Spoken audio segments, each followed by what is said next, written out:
Look at the history of the lab. Okay. We are streaming live now.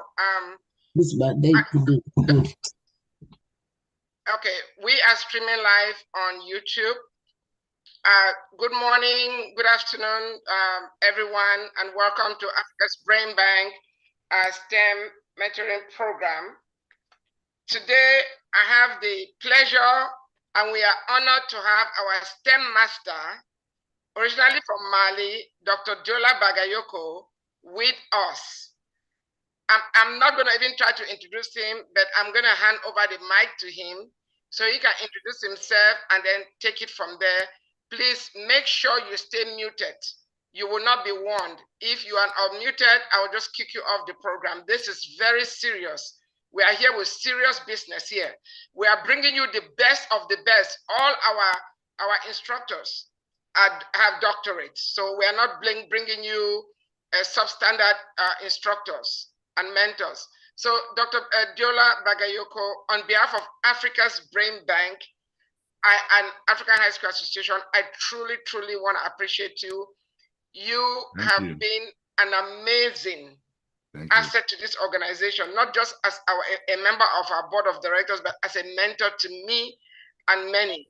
A lot of your students hold powerful positions in the world. I'm not even going to try to name it because I don't want anybody trying to bug you to connect with those people.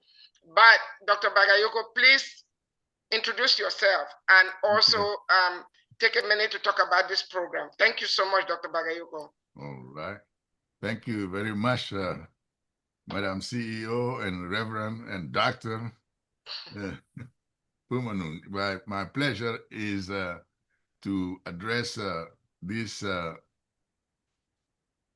young group with few of the teachers among them. My name is Diola Bagayoko. I am originally from Mali, West Africa, and I am currently an emeritus professor, distinguished emeritus professor of physics at Southern University and A&M College in Baton Rouge, Louisiana. Now, if you see my name as it is, all you will need to do really to learn almost anything about me is to type this name and you will get ample information in Google in particular. So for that reason, I don't want to spend any more time talking about me, but I rather want to tell you what it is I want to talk to you about, and which is so important. The title is The Law of Human Performance and the Genesis of Academic Excellence. I repeat again, the title is The Law of Human Performance and the Genesis of Academic Excellence. Application of that law with the 12-strand systemic mentoring model of ABB. That is the reason we are having this session. Again, as I said, my name is Diola Bagayoko. Now, let me note in passing that I do, even though I basically retired, but I'm still running projects and conducting research at Southern University. So the next view graph is simply an outline that says that we are going to talk about this famous law of human performance, and also called sometimes the law of practice.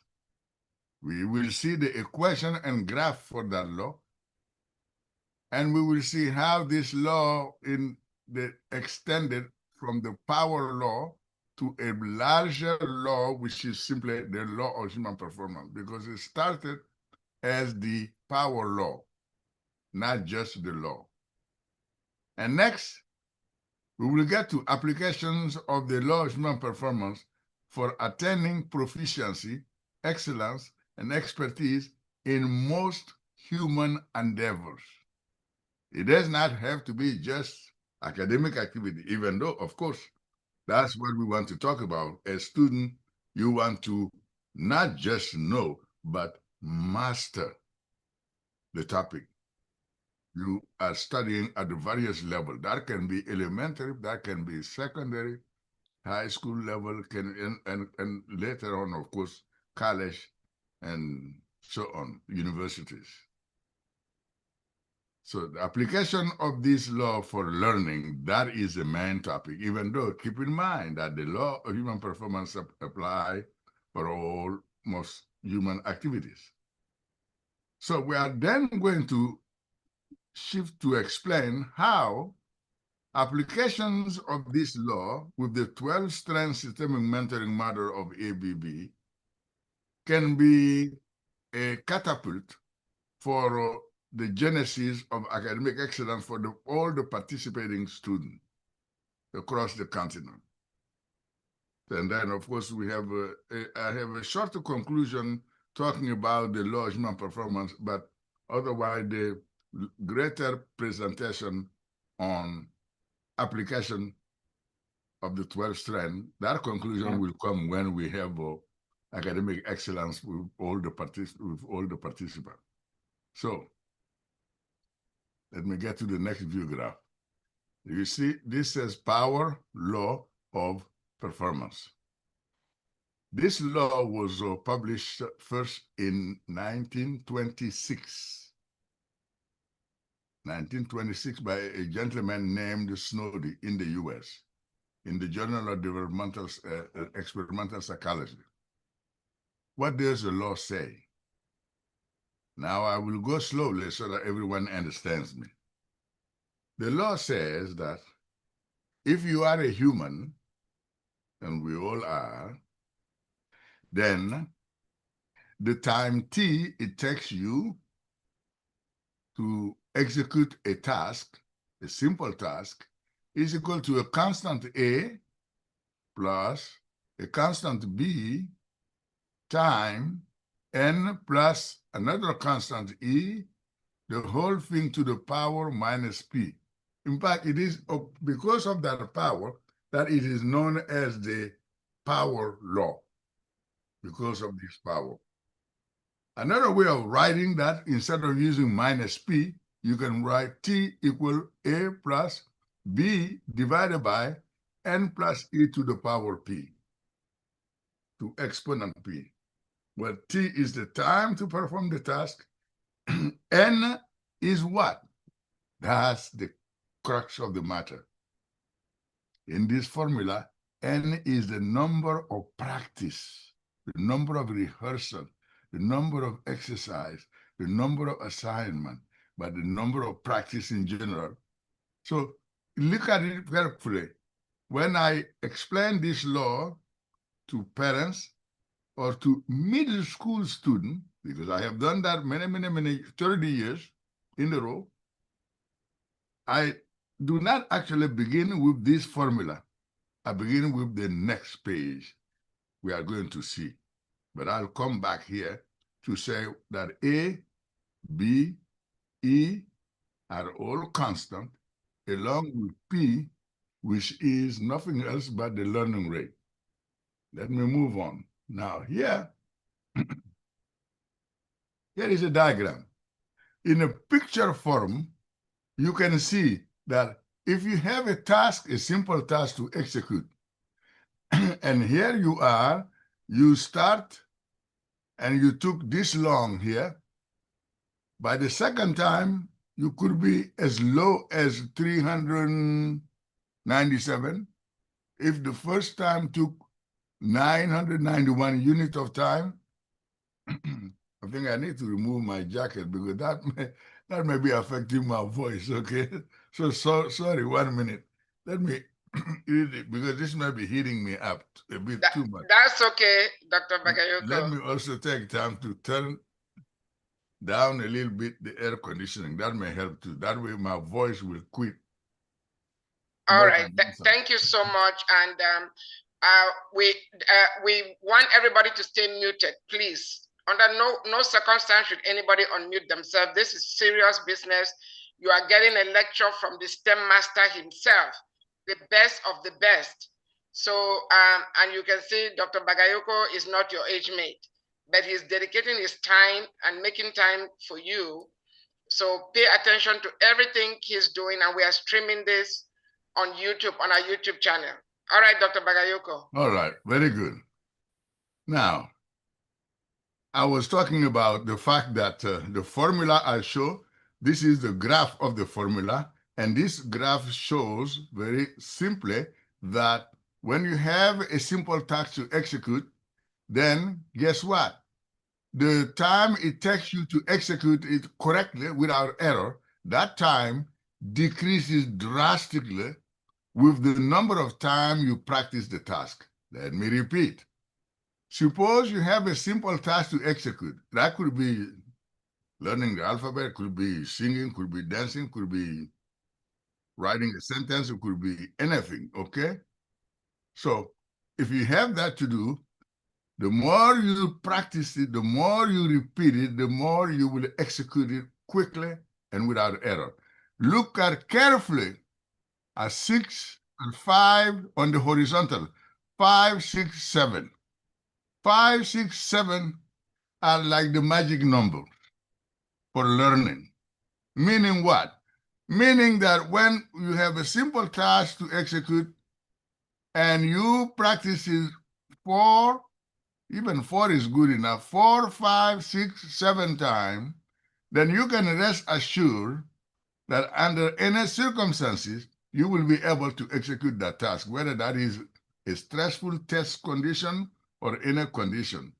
But if you have not practiced the task sufficiently, like 4, 5, 6 times, then of course do not be surprised at all if you do not perform it that well. Question.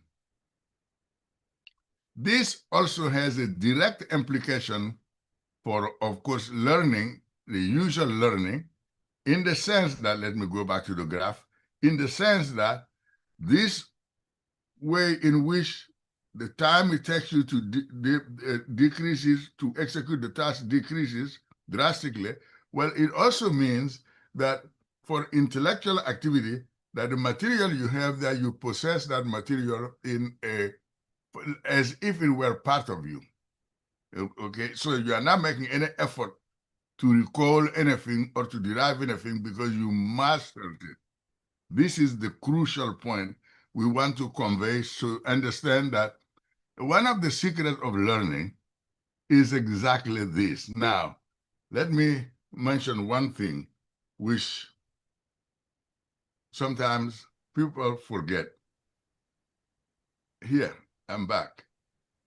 A is nothing else but a mathematical, a physiological limit, meaning given a task, an individual cannot execute it in 0 time. No, it is going to take a time. So if it is ultra fast, that physiological limit is A. B here for a given task represent what the individual knows and which is contrary to the task in question. For instance, if you give an assignment of a plain, simple English assignment to somebody, if that person knows the basic rule of English grammar and the vocabulary is decent, the person will not have much difficulty. But if the person, though, has been used to broken grammar and other things of that type, then guess what? The difficulty will be enormous. So N and E, as I said, N is the number of practice, and E is the opposite of B, meaning the bigger E is, the faster the individual will be learning, because E represents the things the individual knows and that are in line with the task the individual is about to execute. So, ladies and gentlemen, the exponent P is generally around 0.5 for most humans. Okay, don't worry about that one. The key thing here is this number N of practice. Now, let me go back to the graph one more time, because once we understand this graph, then you should be able to say that, wait a minute, if this can be applied to things other than simple tasks, that means there is no limit to what any one of us can do intellectually. None. We can rise to any level of expertise because the only thing between us and that expertise is going to be the practice. And that is exactly what we are going to talk about next. Because this law of human performance, this diagram, as a matter of fact, was from Noel and Rosenblum in 1981. For what? For a problem-solving task. Well, but the last time I checked, problem-solving was not a simple task, which means that this law, so-called power law of human performance, can be extended to complex activities, complex tasks. The only difference is, in the case of a simple task, you only have one diagram like this.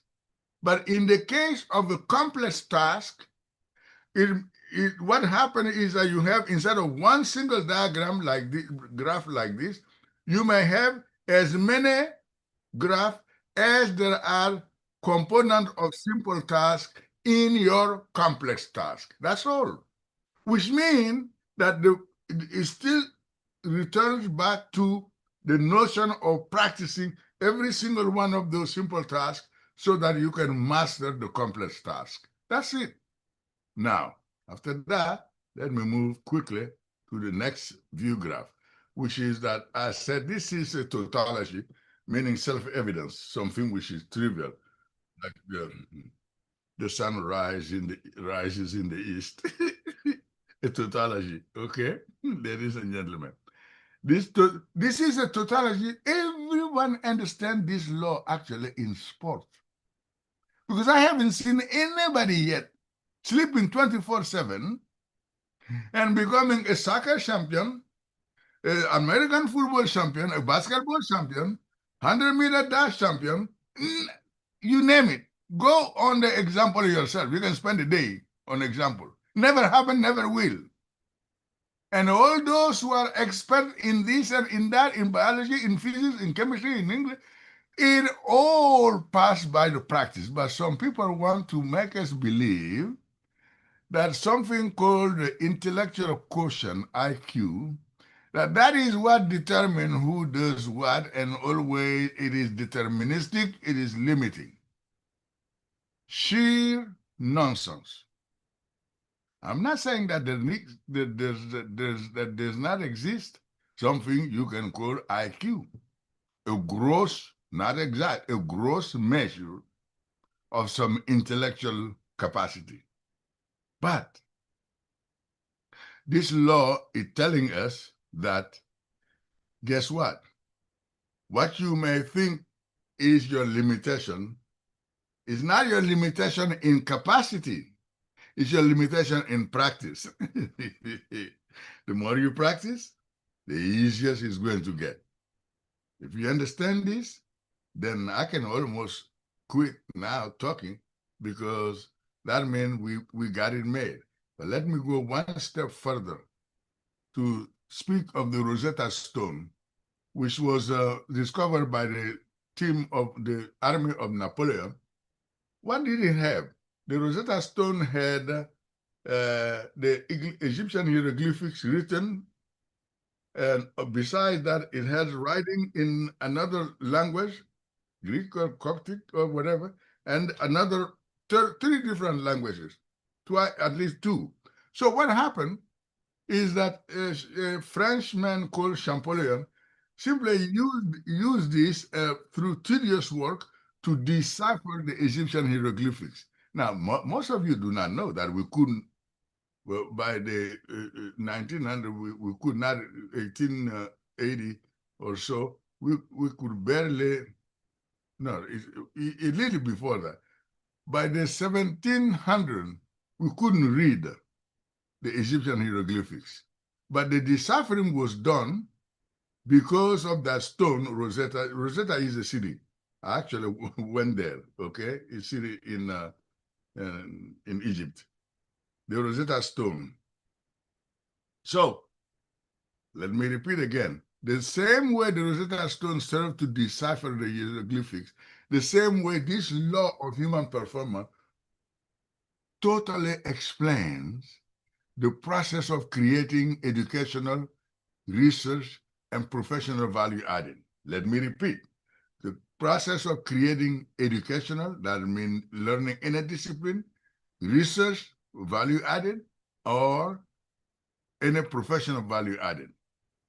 So let me go to the next view graph to say a little more about the law of human performance. Now, I'm not talking about power law now. I'm talking about the extension to all human activity. The bottom line is the more you practice, the better you get. No magic, nothing. The more you practice, the better you get. This is true in the discipline you think are difficult, as well as the discipline you think are easy. There is no difference. The key is in the practice. So I'm therefore saying here, this law arises when you apply the power law to manage simple tasks over a long period of time. Then you are talking about the law, the general law of human performance, not just the power law. And with that, you can perform any task. Let me move to the next view graph. Now, in the domain of education, we will get soon to one application. In the domain of education, the law of human performance, of course, is explain the genesis of competency. I already said that. So let me move on to note that this statement is particularly true when comparing the academic performance of students not exposed to the same curriculum, instruction, and homework assignment system. Let me repeat that one more time because some don't get it. The differences between groups of students is determined by, one, the curriculum that is taught, the quality of the instruction of that curriculum, how faithful it is to the instruction is faithful to the curriculum, and three, the homework system, meaning do the student get work to do at home and to exercise, to practice, because that homework system adds enormously to the time spent on the learning material. Let me go to the next view graph. And here, I already said all of this. The relation between course taking and standardized tests verify the law of human performance. Oh yeah, in the United States, we have several standardized tests, but the students who are exposed to the right courses, and that is done in a professional fashion, and are given homework assignments throughout the year, those are the students who pass those tests with flying color. There are other students who do not get the proper curriculum. One, two, the instruction is not whatever, all of that in their schools. Two, and three, they don't have a regular homework assignment. Therefore, once they leave school, they're not really doing any studying or whatever. They don't have to. They don't have any question to answer. No problem. No exercise to do. Nothing. So as a result, you have this huge gap in standardized test score between some groups of students. Now, of course, some people want to interpret that gap as due to so-called IQ, sheer nonsense. The gap is due strictly to who gets exposed to the right material, correctly instructed, with homework, practice, assignment, and who does not get exposed. That's it. That's what makes the difference. The difference, don't look anywhere else. That's where the difference is. Now, from 1990 to 2018, that's a lot of years, okay? 1990, 2000, 28 years, yes. 28 to be precise. The Timbuktu Academy, that is a program I run at Southern University, it is still there, verify this law of human performance by creating quantum leaps, meaning big jumps in the standardized test score of our students by design.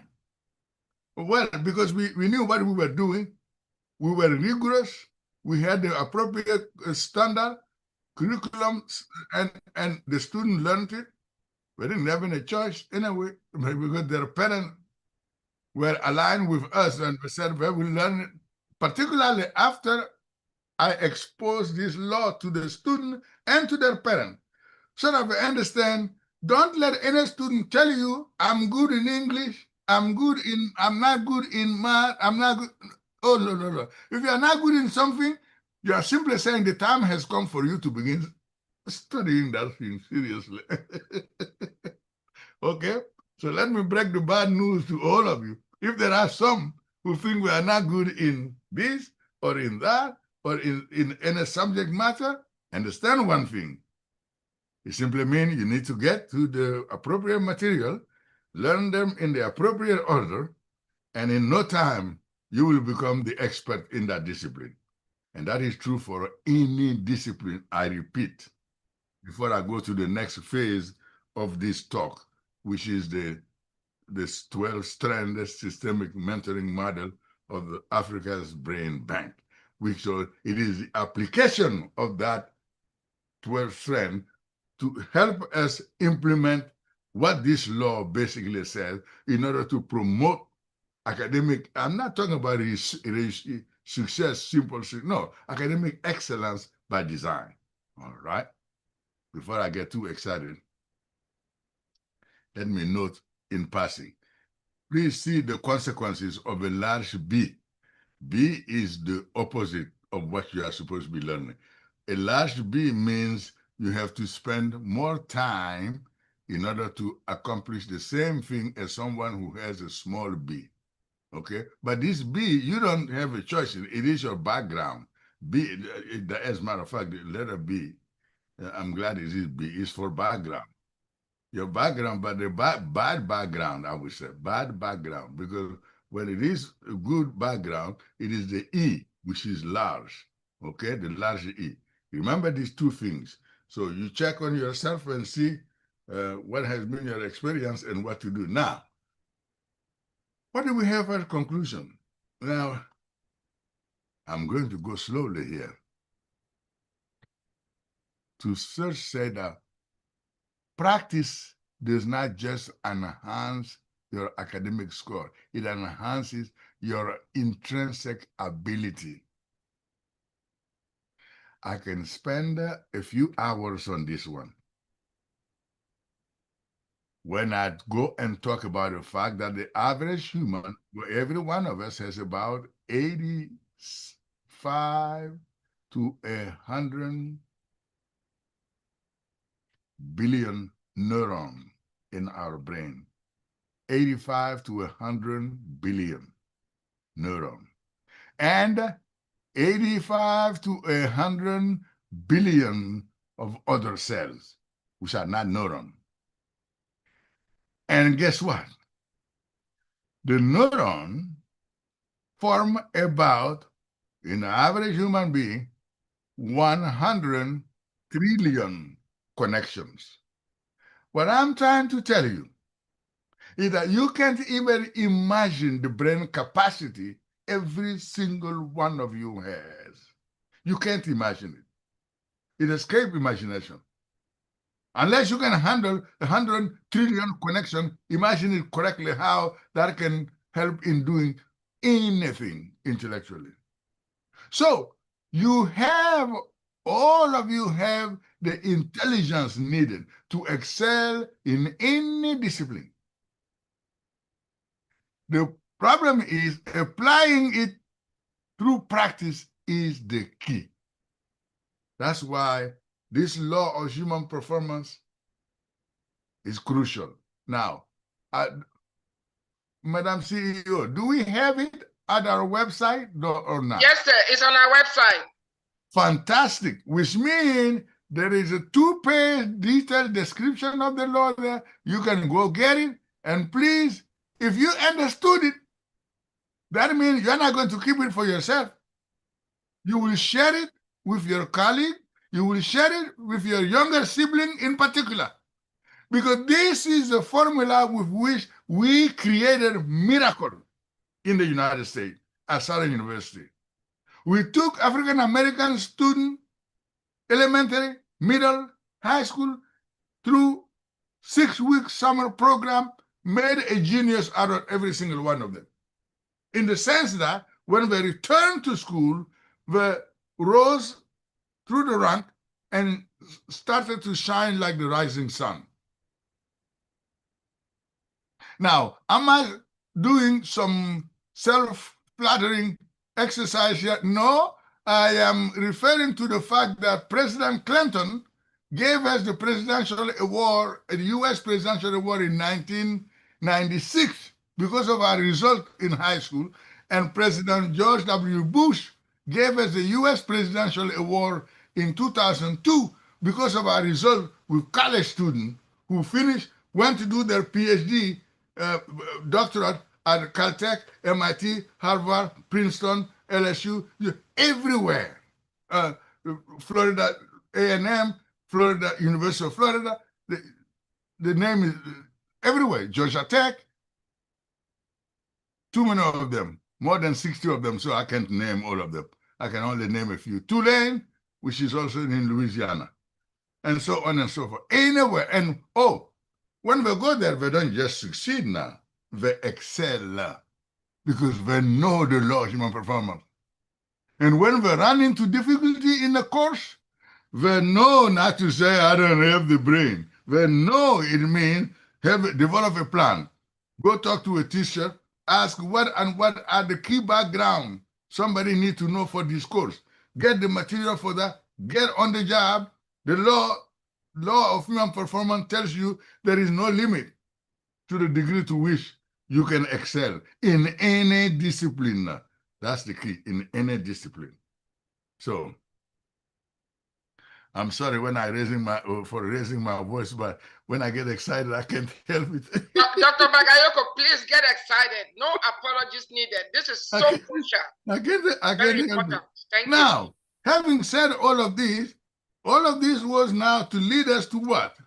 To lead us to the 12-strand systemic mentoring model of Africa's Brain Bank. Question: why 12? Answer: the 12-strand systemic mentoring model. I don't know what is making this thing on my. How did I make those red lines? I don't know. Oh, sorry about that. You did it? No, I did not. No, I don't know how I did it.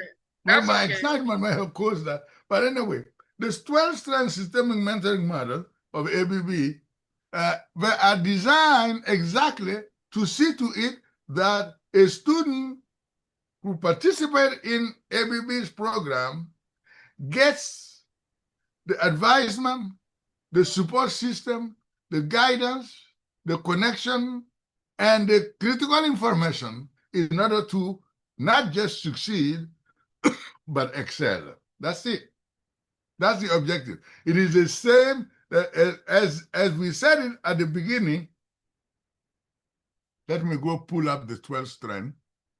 So let me finish sharing this one and pull up the 3rd strand so that we can go over it quickly. Do you want me to pull it up for you? Oh, yeah. Pull it up for me, please. Now, I'm trying to disconnect this one. Okay, you can stop sharing. Did I stop? Yeah, you can stop sharing, and then maybe you should pull it up, or so that you can go through it, or I can pull it up. You can stop sharing your screen. Yeah, well, where do I go to stop sharing? It doesn't seem to be working. Okay.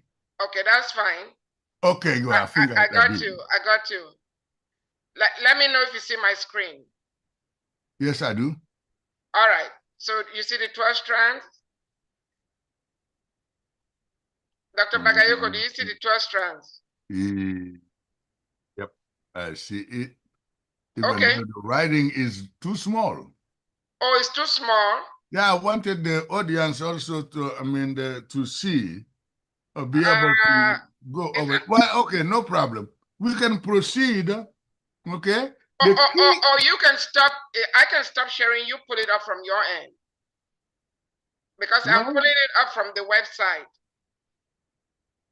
Okay, let you stop sharing 1 minute. I'll try if I can get it. If I can get it. Let me see if I can pull it from my my notes from my email, because this one is on the website. I'm sorry that it's too small. Yeah, it's too small. Okay. Everybody hold on 1 minute. We are going to get it right. I'm trying. Okay. Now, give me the share again. No, I think you can share. Hold on. Reverend, Reverend, do you want me to share? I got it. No, he got it. Thank you. I got it. Oh, I thought I got it. Okay. It's this coming is up. a lot more readable, right? Yeah, there you go. Yeah, and you can expand it. Okay. Ladies and gentlemen, the introductory part, I'll skip that because I do want to finish and leave some minutes for you. So I'm going to go telegraphic style on this one. We have these 12 strand. Remember now, the idea is that these 12 strand systemic mentoring model, when you apply them, if a student is immersed in this strand, then that student has no choice but to excel. Okay? The first thing we do is we assist in financial literacy and support to every extent possible. Now, the detail for this, you will have a better understanding when you begin to go to talk about going to college, because then you will see that there are generally significant financial obligations that goes along with going to college, particularly in a country like the United States. Now, in other countries, we have the same problem in the sense that people may not have all the resources needed. For instance, in many African countries, the education itself, the college itself may not cost much, but you need money for material supply, you need money for transportation, you need money for housing, and sometimes because if in case you don't have a fellowship, then you will have. So the key here is to understand that this first strand of the 12 strand is exactly to help ensure that the student has the time to focus on the study. The key word is time. Remember, the law of human performance says the more time you spend in practicing X, the better you will execute X, whether you like it or not. So that's the strand number one of the order, of course, of the strand will change, because on the website, this one here is still number one or whatever, but the leadership is number two. But you will see that you can reorder the order. The order doesn't matter that much. Let me go to the second strand. The second strand is comprehensive scientific advisement. In case you don't understand this, let me explain. When somebody wants to do algebra, don't put a student in an algebra class if that student did not master arithmetic. Why? Because knowledge has one characteristic. I need all of you to remember that it is hierarchically organized. It is taxonomically organized, meaning you cannot do algebra. It does not matter what your IQ is if you do not know arithmetics. That's it. So the reason this comprehensive scientific advisement is crucial, when our students come, we go in detail over what we have learned to what degree in order to place them in the courses for which they have adequate background. If there is an area where they need to go, but they don't have adequate background, we simply arrange to have them acquire that background before we put them into a class, because that is basically setting them up for failure, okay? If you don't have the background for a class, you can't pass it. That has nothing to do with IQ. It has everything to do with the hierarchical organization of knowledge, all right? Item number 3, meaning strength number 3, communication skill enhancement. Now, I give entire conferences in the US on this one alone. 1 hour sometimes 2 hours on this one alone, to make it clear to everybody that the language in which you are studying, if you do not master that language, then we got a problem. Because after all, mathematics, physics, chemistry, philosophy, you name it, artificial intelligence, they are all done in a language. It turns out that language is crucial, and the mastery of it, being able to communicate, there is no substitute for it. Let me add one more thing. When you advance and go to the professional level, you are going to find out that grammatical error or poor vocabulary are not forgiven at all by anybody. In particular, if you are in the private sector, you will never rise to management if you don't control the language. Why? Because in case of problem, newspaper, TV, camera will come in the face of the manager. And if the manager is splitting infinitive, using improper grammar, that reflects monstrously on the company. So understand this. It is a lot more important than you think.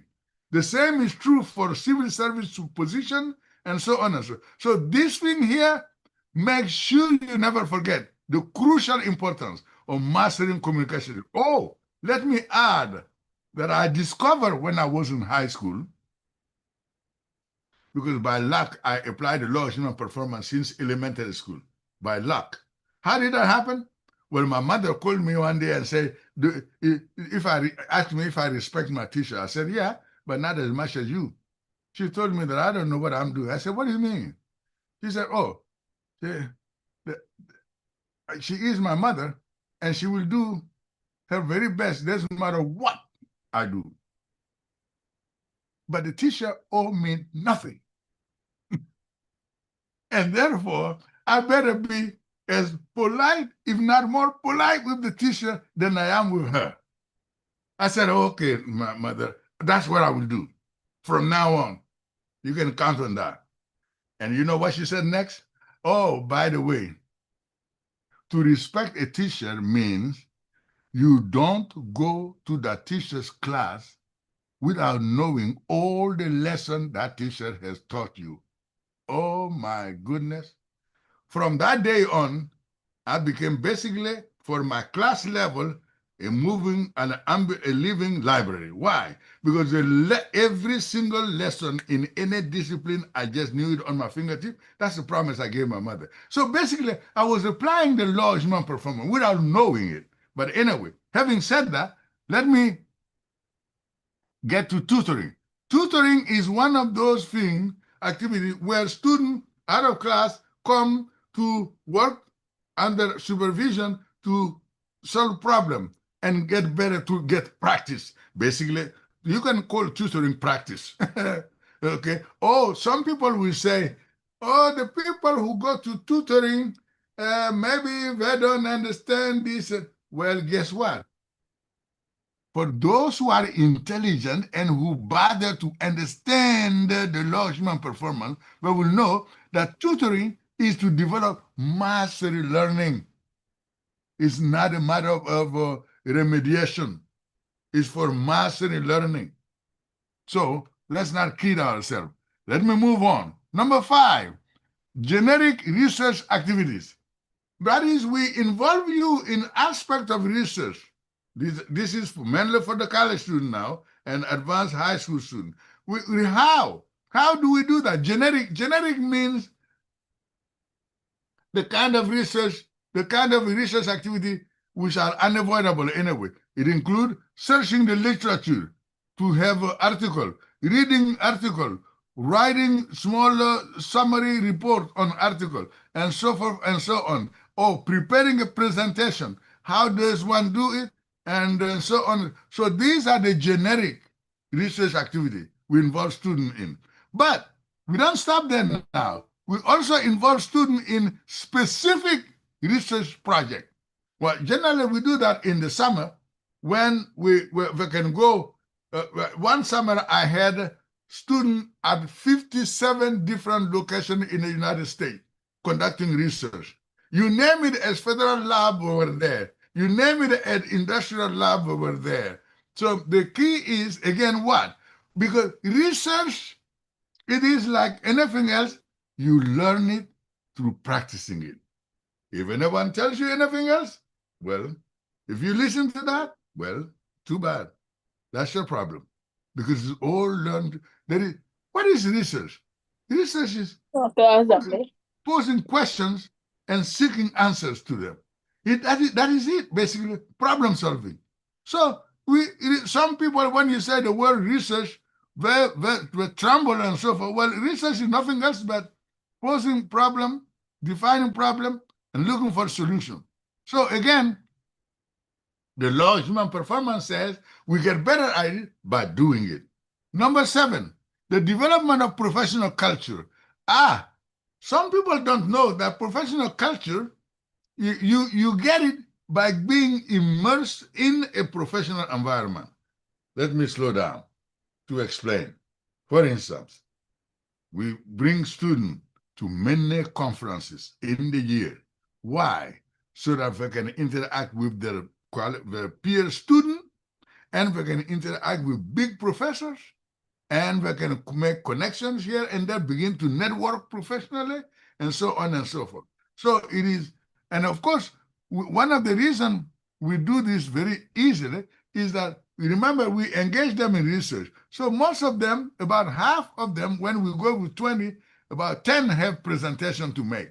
So which means making those presentations also, that is part of their training. Because even in industry, you have to make presentation, and convincingly, and in proper grammar, and with good manners, proper clothing. We go over all of that, and no. I ever tell the student, that's not English. When some young one come, make presentation, we have these tics, whatever. You see, no. You have to eliminate that. It's not part of this presentation. So the point here is, this again is something, is professional development. We do it by design.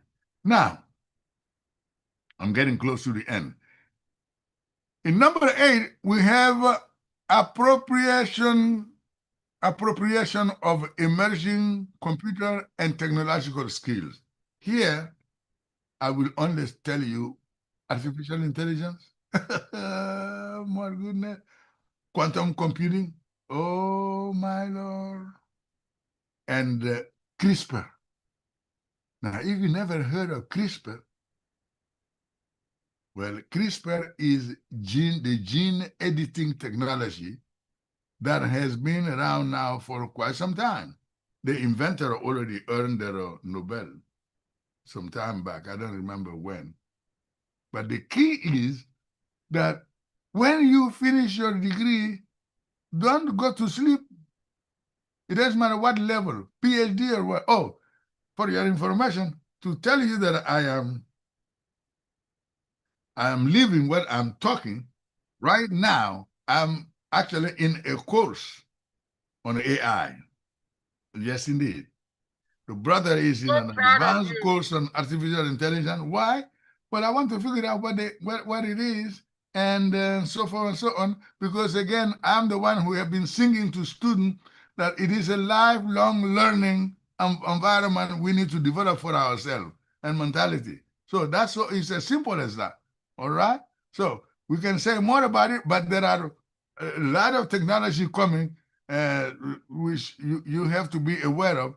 That's why you should not sleep on your laurel when you got a degree. No, that is the time to continue to learn. And number 9, mentoring facilitated by the mentoring portfolio, which is that if you participate in our program, then we will have a portfolio on every single one of you. Of course, that portfolio will be electronic. Okay, well, the portfolio of the student in the Timbuktu Academy, the undergraduate as well as the pre-college one, are electronic, in where we have, you name it on you, we have it. Transcript, so forth and so on, and therefore we can follow. If you are not living up to the standard, we can see it instantly and call you in so that we can take corrective action immediately. So again, I tell people, all the Timbuktu Academy scholars know about this one, and it will be the same for the ABB scholar, because here it is, the number 9, monitoring, facilitated by the networking, by the mentoring portfolio. Guess what? When we have a recommendation to write, we go to the portfolio, and it becomes very easy. I remember that, not to flatter myself, but out of 10, all the medical school to which I sent a recommendation kept on writing me back, telling me how excellent or whatever my recommendation was. But at the beginning, I didn't understand it. At the end, I said, oh, I know why. It's not that I know any English better than other. No. It is simply I had facts and figures in my recommendation. Such date at such conference, the student presented such topic, and so forth and so on. Aha! Instead of saying, so-and-so is bright, well, anybody can say that. So-and-so can speak what well. do you want for? Everybody can say that. Okay? Kurama, go on mute. I have muted him. I've muted him. Okay, number 10. Number 10, I'm getting close to the end. Yeah, I need to hurry. I only got 5 minutes left to give you for question time. Number 10 is the guidance to graduate school, because we don't just want you to get a degree, undergraduate, and stop there. We will guide you to graduate. I have a whole book on how we can guide even our students. You who are beginning to work with ABB, we will have a whole book as to how to guide you to seek school admission and anywhere, whether that is in your country or in the US or anywhere. So let's just skip that. The leadership development by design is a crucial one, because don't tell me you want to lead other people when you cannot lead yourself. Okay? So leadership development is the self-control, the sense that we have a responsibility to the community. That's what is leadership. So again, we developed that. This is a strand of ABB which is particularly crucial, because we believe that if we don't train the leader of tomorrow, well, then the society is just not going to make it that well. And that is in line with the development of a civic virtue, meaning the sense of service that we need to develop vis-a-vis our communities and the communities at large. So on that note, thank you very much, and I'm ready for questions. Dr. Bagayoko, please use your chat, use your reaction to appreciate him and clap for him. Dr. Bagayoko, I know you were trying to create time for questions, but it was so crucial that the students listen to you. They are all on WhatsApp groups based on their countries. So they can post the questions on that WhatsApp group. However, we have a couple of professors that are going to be teaching these strands I would call them one by one to take a minute and give a comment or a question, so the students can pose the question on the WhatsApp group for their country. So let me give the mic first to Dr. Sese. Dr. Sese, please do not preach a gospel.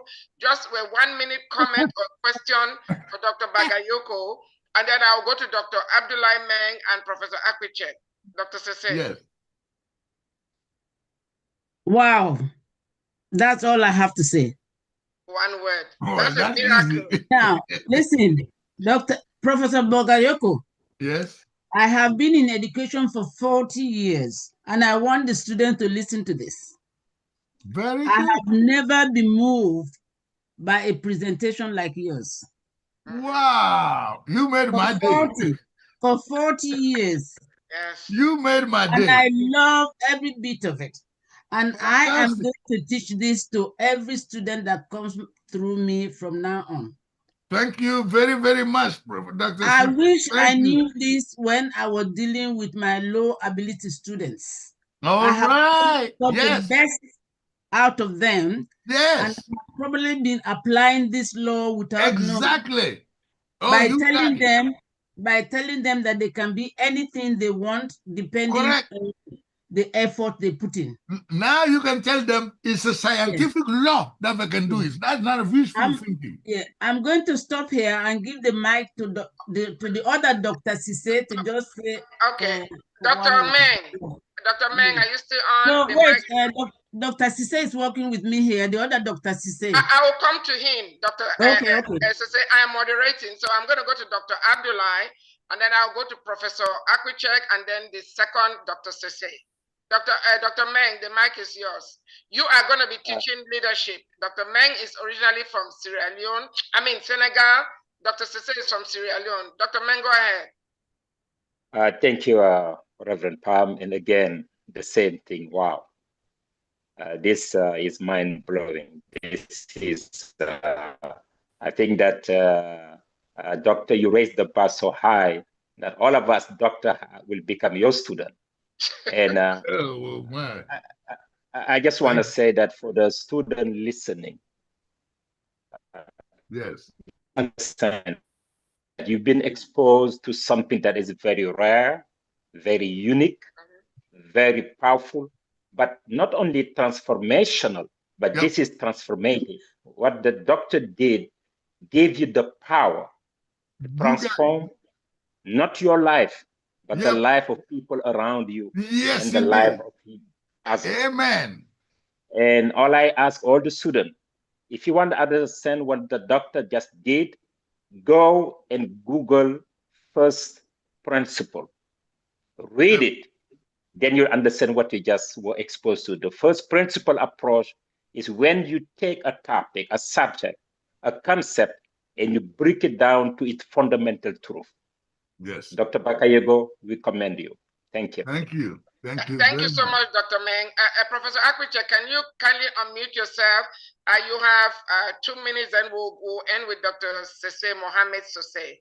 Professor Akwiche, are you still on? Yes, I'm here. Okay. Perfect. It's really interesting to listen to our doctor who just presented. And, I've been teaching for many, many years. Sometimes if you don't instill this strategy in students, they could be listening but not understanding. And sometimes they will go home and say, yeah, I attended the course, but if you don't repeatedly learn what doctor just said, the strategy to do it, then most of the time you tend to forget quickly. Yeah. So this principle works everywhere. What I say, right? You're doing engineering, or you're doing whatever course you're doing in your life, this would truly, I listen to it carefully. I'm like, yes, this is it. This is it. And all of us will practice the same to instill this knowledge to our students. I will do the same in my turn. And to re-emphasize and enforce that strategy in students as we move forward. So thank you so much for that presentation. Thank you. Thank you, Professor Akwichek. Just for the record, he's the proprietor of Trustech Academy and Trustech Online Academy. So he's going to be doing the STEM phase 2 and he's giving us 50% discount. So we're going to end with Dr. Mohamed Sase. Please, you have 1 minute because we have less than 2 minutes to close. Dr. Sase, Mohamed Sase, can you unmute yourself, please, real quick? Yeah, she's just done that. Thank you very much. First of all, let me thank Professor Bagayoko. We haven't met. I'm a Mandingo too. And interestingly, I've had a diverse career because I come from academia into the world of United Nations professional staff and bringing science into the operations of the environment program. So I can transcend all these things you've been talking about. And interestingly, I have to talk on developing a professional attitude to work. And this is why probably I could see this in the staff I manage around the world, some who succeeded, some who didn't, because it is essential that you have this step in learning that you have defined. And in some sense, developing the culture itself makes all the difference to success. And I also emphasize the point every time I talk about this. For those of us who come from Africa and the South, where we need to progress and who have been privileged to come this far, I think we owe a lot back to our society. So that resonates very well with me, giving something back to the culture, to the society where you come from. So thank you very much for reaffirming our faith and for at this age, for making us realize that what all we have been doing has been consistent with the values you've just outlined. Thank you so much. Thank you very, very much. Thank you, everyone. Thank you very much. Yes, we are at the top of the hour. I greatly appreciated this assessment by my colleagues. I mean, this is great. This is great. So, yeah. Dr. Bagayoko, merci beaucoup. You are awesome. I am honored